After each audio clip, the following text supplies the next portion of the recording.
तो आप सभी पवित्र आत्माओं को स्वामी जोगेंद्र योगाचार्य की सादर प्रणाम।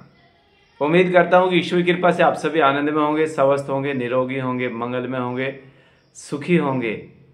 और परमपिता परमात्मा से साथ ही प्रार्थना भी करता हूँ कि परमपिता परमात्मा की कृपा आप सब पर हमेशा बनी रहे, आप हमेशा स्वस्थ रहें।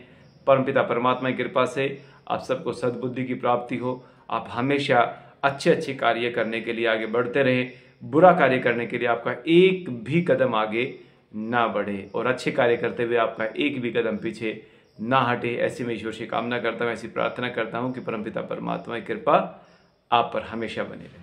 तो प्रिय बंधुओं, पिछली वीडियो में हम सब ने देखा कि हम संजीवनी क्रिया क्यों करें, लेकिन यहाँ पर साथ साथ कुछ प्रश्न उठते हैं।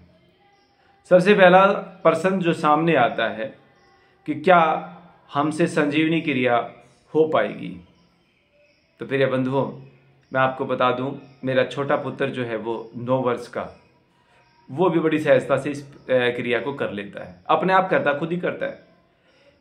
फर्स्ट टाइम 1 या 2 बार में आपको थोड़ी सी असुविधा होगी, दिक्कत नहीं होगी, सिर्फ असुविधा होगी, लेकिन उसके बाद आपको आदत हो जाएगी और बड़ी सहजता से आप उस प्रक्रिया को कर पाएंगे। इसके साथ ही दूसरा प्रश्न आता है कि क्या संजीवनी क्रिया करते वक्त मल द्वार में दर्द होगा। तो निश्चित रूप से कोई भी पेन आपको नहीं होगा, क्योंकि वहां पर हम प्रयोग कर रहे हैं रबड़ का कैथेटर। हाँ, संजीवनी किट के साथ में जो पाइप आता है वो आपका थोड़ा हार्ड पाइप होता है, ये पाइप उसके साथ में आता है। अगर इससे हम रेगुलर करेंगे तो फिर आपको दिक्कत होगी, क्योंकि उससे एनएस पर, आपके मल द्वार पर चोट भी पहुंच सकती है, घाव भी हो सकता है, क्योंकि ये हार्ड प्लास्टिक है। अगर लगातार आप इसको प्रयोग करेंगे तो ये मल द्वार को चोटिल करेगा। तो इसीलिए हम इसका प्रयोग नहीं करते, इसको मना कर देते हैं। इसके साथ ही एक छोटा पाइप आता है और इसके साथ ये छोटा पाइप भी आता है। तो इसमें यहाँ पर क्या होता है कि हम इस पाइप को प्रयोग करते हैं, इसको लगाया और इसके आगे जो है वो रबड़ का कैथेटर प्रयोग किया जाता है। ये वाला, ये जो रबड़ का कैथेटर है इसको प्रयोग किया जाता है। अब यहाँ पर ये लग जाता है, ये आपका जो संजीवनी किट में से पाइप आता है उसमें लग जाता है। तो ये जो रबड़ का कैथेटर है ये बहुत सॉफ्ट होता है और इससे कोई भी पेन नहीं होता। ये पूरा रबड़ का कैथेटर चाहे आपके मल द्वार से आप बड़ी आंत के अंदर डाल दें, कोई दिक्कत नहीं है। तो यहाँ पर कोई भी पेन नहीं होता। जब मैं आपको कह रहा हूँ कि मेरा छोटा पुत्र जो है रुद्रवीर जी 9 वर्ष का है, वो भी कर लेता और खुद कर लेता है और कोई दिक्कत नहीं है, कोई प्रॉब्लम नहीं है। मेरी माँ खुद दिन में 4 बार संजीवनी क्रिया करती है। एक बार सुबह, फिर सुबह उठते ही, फिर दोपहर को 11 बजे, फिर 3 बजे और फिर शाम को 7 बजे। तो कोई प्रॉब्लम नहीं है और हर बार 3-3 बार करती है माँ। तो जब भी आप करेंगे संजीवनी क्रिया, वो बैक टू बैक आपको 3 बार करनी ही करनी है। 3 बार करने से पूर्ण हमें लाभ मिलता है। बाई चांस किसी दिन कोई मजबूरी हो जाए, कहीं जाना पड़ जाए, एकदम से टाइम कम है आपके पास, टाइम बहुत ज़्यादा कम है, तो फिर आप 1 या 2 बार आप उसमें कर सकते हैं, उस दिन के लिए आपको छूट है। तो अन्यथा आप जो है इसको 3 बार ही करेंगे, 3 बार सुबह, 3 बार दोपहर, 3 बार शाम को।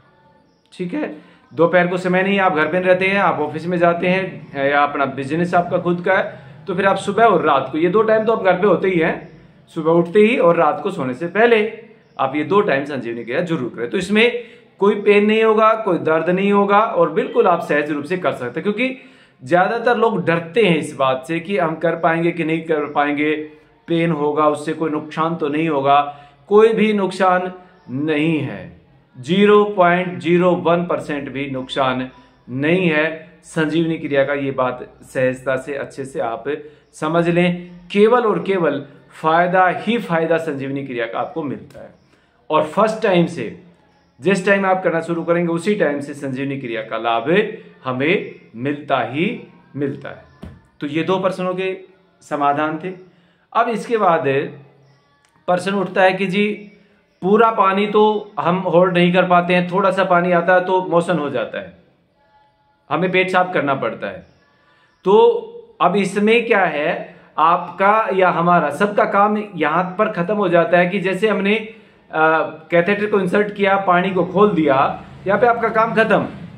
अब आपकी बड़ी आंत डिसाइड करेगी कि उसको कितना पानी लेना है। वो 200 ml ले, वो 400 ml ले, वो 500 ml ले, वो 800 ml ले, वो 700 ml ले, वो 1000 ml ले, वो 1200 ml ले, या पूरा 1.5 लीटर का 1.5 लीटर पानी वो ले ले। ये आपकी बड़ी आंत का इशू है, उसका काम है। और अब ये कैसे पता लगेगा कि बड़ी आंत कितना पानी ले? तो वो आपको तुरंत जो है मोशन हो जाएगा, पेट में मरोड़े उठने लगेंगे कि जैसे फ्रेश होना पड़ेगा आपको। तो वो आप उसी समय आपके वाल को बंद करेंगे, कैथेटर को बाहर निकालेंगे और उसको सिंपल पानी में धो करके वही टांग देंगे और तुरंत आप फ्रेश हो जाएंगे। उसके बाद फ्रेश होने के बाद में दोबारा फिर आपको ये प्रक्रिया दोहरानी है। जो आपका पोर्ट है एनिमा किट में, उस पोर्ट को आप दोबारा से भर देंगे और फिर दोबारा से सेम प्रोसेस आप दोबारा करेंगे। हाँ, अब पानी से मुझे याद आया कि आपको ये ध्यान रखना है, कभी भी 2 बार एक साथ पानी इंसर्ट नहीं करना है।